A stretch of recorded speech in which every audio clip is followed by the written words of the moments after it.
আমি দেখে আইছি না। হ্যাঁ, আসসালামু আলাইকুম ওয়া রাহমাতুল্লাহ। নাহমাদুহু ওয়া নাসাল্লি আলা রাসূলিহিল কারীম। আম্মা বাদ। সমস্ত প্রশংসা মহান আল্লাহ তাআলার জন্য, যে আল্লাহ তাআলা আমাদেরকে মানুষের সেবা করার মতো শক্তি দিয়েছে। সেই মহান আল্লাহ তাআলার লক্ষ কোটি শুকরিয়া। আমরা সবাই বলি আলহামদুলিল্লাহ। আলহামদুলিল্লাহ। দরুদ সালাম সে মানবতার মুক্তির দূত রাসূল আমাদেরকে জাদু জিনের হাত থেকে রক্ষার পদ্ধতি শিখে দিয়ে গেলেন। সেই রাসূলের উপর দরুদ সালাম সবাই বলি সাল্লাল্লাহু আলাইহি ওয়াসাল্লাম।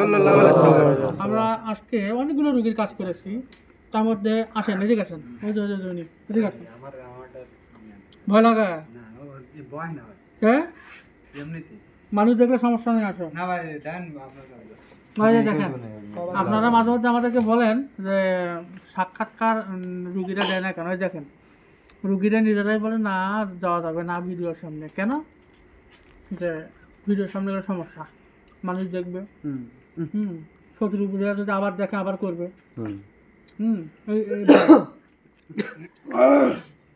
যাই হোক, আমরা এই মুহূর্তে এনার চিকিৎসা দিয়েছি। ওনার পরিচয় উনি নিজেই দিবে। আর চিকিৎসা নেওয়ার পর এখন ওনার শরীরে কী কন্ডিশন, কী অবস্থা, অতীতে কেমন ছিল, কী অবস্থা ছিল, সব কিছু ওনার নিজের মুখ থেকে আপনারা শোনেন। হ্যাঁ, আপনি যদি বলতেন একটু। আলহামদুলিল্লাহ, আমার ভালো লাগতেছে। আমি বিগত 3 বছর অসুস্থ ছিলাম, অনেক কবিরাজের কাছে গেছি, অনেক জায়গায় গেছি, শুধু টাকা নেই, তাবিজ দিয়ে খেদাই দেয়, কিছু হয় না। আল্লাহর রহমতে এখন আমাকে ভালো লাগতেছে। কতদিন হলো এই সমস্যা আপনার? আমি নিজে জানতেছি 3 বছর, কিন্তু এর আগের তো হয়েছে কিনা আমি জানি না। ওনার স্ত্রী কই? 3 বছর। কয় বছর হবে? করোনার সময় থেকে, 2019 সাল থেকে। করোনার সময় তো হয়, করোনার সময় 19 সাল থেকে প্রায় 5 বছর হয়ে গেল। 5 বছর হয়, 5 বছর। বাড়ি খুলনা, তেরোখোদা থানা। তেরোখোদা, খুলনা। আচ্ছা আচ্ছা, এই যে আমাদের চিকিৎসা যে আপনি নিলেন, নেওয়ার পরে এখন আপনার শরীর কেমন? এখন ভালো লাগতেছে। আচ্ছা, আমরা যে আপনাকে চিকিৎসা দিয়েছি, এই চিকিৎসাটা শরীর সম্মতভাবে দিয়েছি না কুফরি কোনো পদ্ধতি? না না না, শরীর সম্মত অনুযায়ী দিয়েছেন। হ্যাঁ, শরীর অনুযায়ী দিয়েছেন। আমরা কি কোনো দেব দেবতার পুজো করছি বা কারো পুজো টুজো করে? না না না। হ্যাঁ, না। যাক, আসলে রোগ দেনেওয়ালাও হলেন আল্লাহ, সুস্থ করনেওয়ালাও হলেন আল্লাহ। আমরা তো মাত্র কি অত্যাগ ইলাইহিল ওসিলা। তোমরা আমার সাহায্য প্রাপ্তির জন্য ওসিলার সন্ধান করো। হ্যাঁ, আল্লাহকে পাওয়ার আশায়, তার সাহায্য প্রাপ্তির আশায় তোমরা ওসিলা সন্ধান করো। আমি একটা ছোটো ঘটনা বলি। হযরত আইয়ুব আলাইহিস সালাম অসুস্থ হয়ে পড়লেন। আল্লাহর পয়গম্বর নাম কি? আইয়ুব আলাইহিস সালাম। কি নাম? আইয়ুব আলাইহিস সালাম। আইয়ুব আলাইহিস সালামের শরীরের মধ্যে সর্বশরীরে কীরা পোকা দিল। পোকা দেওয়ার পরে তাকে এলাকা থেকে বের করে দেওয়া হলো। তার অনেকগুলো স্ত্রী ছিল, কেউ তার সঙ্গে থাকলো না, সবাই চলে গেল তাকে ছেড়ে। শুধু রহিমা নামে এক আল্লাহর খাস বান্দি যে ছিল, নবীর মেয়ে, নবীর মেয়ে, আবার নবীর বোন, আবার নবীর মা, আবার নবীর স্ত্রী। নাম তার কি ছিল? রহিমা বিবি। রহিমা রাদিয়াল্লাহু তাআলা আনহা থেকে গেলেন নবী আইয়ুবের সাথে। তারপরে আল্লাহ পাক যখন বললেন, হে আইয়ুব, তোমার শাস্তি শেষ হয়ে গেছে, তুমি এখন যাও, ওই যে একটা কূপ দেখতেছো, ওই কূপের কাছে যাও, এবং ওই কূপ থেকে পানি উঠাইয়া ওই পানি দিয়ে তুমি গোসল করো। ওই পানি দিয়ে তুমি গোসল করো এবং তুমি সুস্থ হয়ে যাও। আইয়ুব আলাইহিস সালাম গোসল করলেন এবং সঙ্গে সঙ্গে সুস্থ হয়ে গেলেন। আচ্ছা, আল্লাহ কি পারতেন না আইয়ুবকে সাথে সাথে সুস্থ করে দিতে? তবে কেন ওই কুয়ার পানি দিয়ে আইয়ুবকে গোসল করতে বললেন? কুয়ার পানিটা হলো ওসিলা, কুয়ার পানিটা হলো সুস্থ তো আল্লাহই করেছে। কথা কি বোঝেননি আমার? তারপরে হযরত ইয়াকুব আলাইহিস সালামের নাম আমরা সবাই জানি, না জানি না? ইয়াকুবের একজন সন্তান ছিল, নাম ছিল ইউসুফ। কি নাম ছিল? ইউসুফ। ইয়াকুব আলাইহিস সালাম ইব্রাহিম আলাইহিস সালামের নিকট থেকে একটা জামা পেয়েছিলেন, যে জামাটা হযরত ইসমাইল আলাইহিস সালামকে দেওয়া হয়েছিল। এই জামাটা পর্যায়ক্রমে ইয়াকুব আলাইহিস সালামের কাছে এসে পৌঁছে যায়। ইয়াকুব আলাইহিস সালাম এই জামাটা হযরত ইউসুফ আলাইহিস সালামকে উপহার স্বরূপ দেয়। এটা ছিল হলো নবুয়তের জামা। কিসের জামা? নবুয়তের জামা। ইয়াকুব আলাইহিস সালাম ইউসুফ আলাইহিস সালামকে খুব আদর করতেন, খুবই মহব্বত করতেন, খুবই ভালোবাসতেন, যেটা অতুলনীয়। নিজের জীবনের থেকেও বেশি মহব্বত করতেন। আল্লাহ তাআলা এই মহব্বত দেখে কি করলেন? ইয়াকুব এবং ইউসুফের মধ্যে বিচ্ছেদ সৃষ্টি করে দিলেন। কি সৃষ্টি করে দিল? বিচ্ছেদ। এমন বিচ্ছেদ সৃষ্টি করে দিল, আল্লাহ পাক 40 বছর কান্দালো। কাকে? ইয়াকুব আলাইহিস সালামকে। 40 বছর সন্তানের মুখ আল্লাহ দেখতে দেন নাই। ইউসুফ আলাইহিস সালাম এখান থেকে চলে গেল কোথায়? মিশরে। মিশরে গিয়ে তিনি মিশরের অর্থমন্ত্রীর দায়িত্ব পেয়ে গেলেন। তারপর ঘটনা আমরা সবাই জানি, তার ভাইয়েরা গেল সেখানে, গিয়ে পরিচয় হলো। তারপর ইউসুফ আলাইহিস সালাম তার ওই গায়ের জামা মোবারক ইয়াকুব আলাইহিস সালামকে দিয়েছিল। কেন দিয়েছিল? ইয়াকুব আলাইহিস সালাম 40 বছর কাঁদতে কাঁদতে 40 বছর ধরে কান্নার কারণে চোখগুলো তার অন্ধ হয়ে গিয়েছিল। তিনি আর চোখে টের পাচ্ছিল না, চোখে কিছু দেখতে পাচ্ছিল না। যার কারণে ইয়াকুব আলাইহিস সালাম কি করলো? আল্লাহর কাছে দোয়া করলো তার সন্তানকে যেন ফিরে দেওয়া হয়। আর এদিকে আল্লাহ দোয়া কবুল করে ইউসুফ আলাইহিস সালামের সাথে ইউসুফ আলাইহিস সালামের ভাইদের পরিচয় করে দিল। তারপরে ইউসুফ আলাইহিস সালাম তার ভাইদেরকে একটা জামা দিল। কি দিল? যে ঘটনা আল্লাহ কোরআনে নিয়ে এসেছে, সূরা ইউসুফের 101 নম্বর আয়াত খুঁজে দেখেন। যে ইউসুফ আলাইহিস সালাম কি করলো? তার গায়ের কামিজ, তার জামা তার ভাইকে দিয়ে দিল। দিয়ে বললো যে ভাই, এই জামা নিয়ে গিয়ে আমার আব্বার চোখের উপরে রাখবা। রাখার সঙ্গে সঙ্গে আমার আব্বা চোখের দৃষ্টি আবার ফিরে পাবে। ইয়াকুব তার ভাইয়েরা ইউসুফ আলাইহিস সালামের সেই জামা মোবারক নিয়ে গেল, নিয়ে গিয়ে ইয়াকুব আলাইহিস সালামের চোখের উপরে রাখলো এবং সঙ্গে সঙ্গে ইয়াকুব আলাইহিস সালাম দৃষ্টি ফিরে পেলেন। এখন প্রশ্ন হলো, আল্লাহর নবী ইয়াকুব, ইয়াকুব কে ছিলেন? আল্লাহর নবী। ইউসুফ কে ছিলেন? আল্লাহর নবী। দুইজনই কিন্তু আল্লাহর নবী। তারা যদি আল্লাহর কাছে দোয়া করতো, আল্লাহ কি তাদের দোয়া কবুল করতেন না?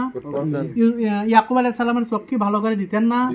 তবে কেন ইয়াকুব আলাইহিস সালামের জন্য ইউসুফ আলাইহিস সালাম জামা পাঠালেন? এই জামাটা হলো ওসিলা। জামাটা হলো ওসিলা। এই ওসিলায় আল্লাহ তাআলা তার চোখ ভালো করে দিলেন।